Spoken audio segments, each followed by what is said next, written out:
Dude. Calm down. You know what? Both of our fucking names are Jason. So the tank might be mine, it might be yours. I'm not saying it's mine. I'm saying I borrowed it just like you found it. There's not a big deal here. So calm down. We'll find your fucking frog. It is a localized version of a Japanese Famicom game titled...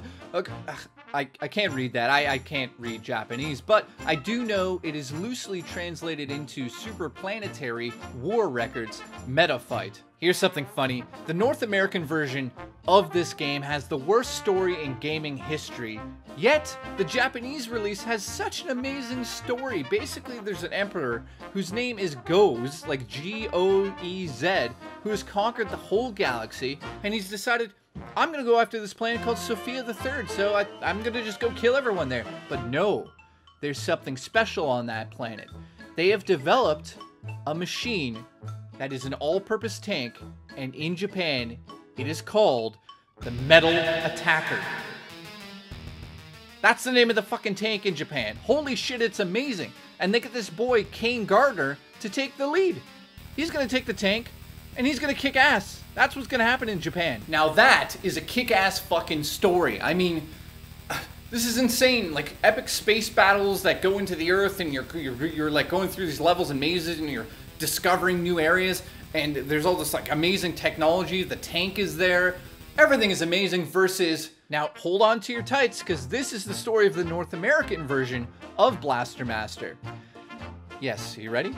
The game has a character named Jason who follows his pet frog down a hole into the earth. There he finds a tank and uses it to battle radioactive mutants. The player controls Jason and the tank, which they've named Sophia the Third, through 8 levels of gameplay to find the whereabouts of Fred and to defeat the evil mutants and their leader. What? What? I don't know. Frog is missing. Find frog.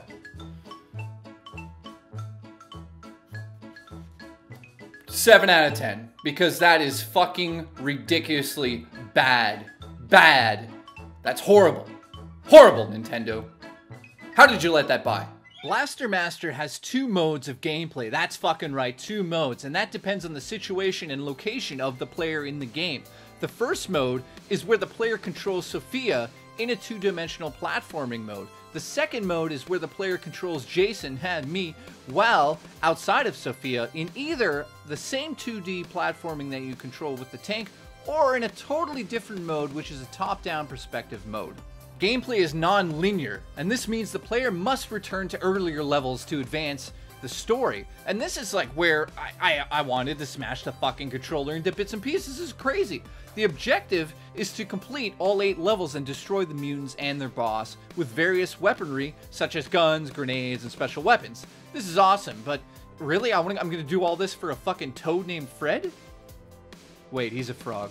Look, don't get me wrong, the game kicks ass. Even though I'm looking for a pet frog named Fred, I don't care. As a child, these are the games that I worshipped. I saw my friends play it and I thought, can I please play? Can I please play? And now going back to it, the abilities in this are just insane. To be able to get in and out of your tank at any moment in the game, have enemies that actually draw you out of the tank because you can't hit them with the tank because they're lower. It's like, wow, this is really well thought out. Why didn't it do well? Oh, I think I know why. It's about a fucking frog. Now, while Jason is inside of Sophia, you can actually fire 3 different weapons. You've got homing missiles that when fired, they will follow an enemy around until they destroy them. You have your Thunderbreaker, which shoots this amazing electricity below Sophia, which is, again, I can make another pun there. Then you have your multi-warhead missiles, which basically annihilate anything in front of Sophia. I love this tank. I love her abilities.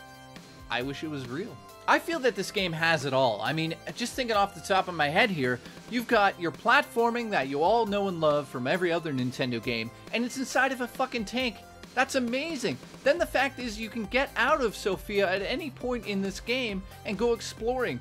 It's also a crazy adventure game, making you go back and forth through stages. All of the levels are intertwined. You have to go back in time to finish levels that are in your future. I mean, it's plays like a Metroid game in certain regards. I mean, this is the type of game that I absolutely loved as a child. Just the abilities, the tank has upgrades, which allows it to stick to the walls.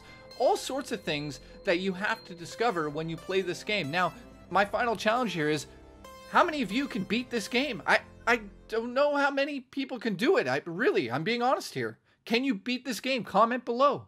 Look, in closing, I'm gonna have to give this an 8 out of 10. It's unbelievably good. I have such a good time with this game because of the fact it switches up the gameplay as you're going through it. You're not always in the tank and just jumping and doing platforming with some upgraded abilities on the tank over time. You're also getting out of the tank and going into third-person modes that I just, oh my god, I love the fact you can do this and you go searching for power upgrades for the tank in this manner. It's absolutely a blast to play, and the reason it's not like a higher score and I'm giving it an 8 out of 10 is because it's so fucking hard. As a kid, you wanted to kill yourself. I watched my friends break controllers over this game, so I have to say, if you do play the game, have an extra controller on hand because you will smash it. And I also have to suggest, listen, if you're out back and you've got a dog and it falls down a hole and there's for some reason some mutant tank there, don't go down the hole. Well, wait, go down the hole because apparently in the US,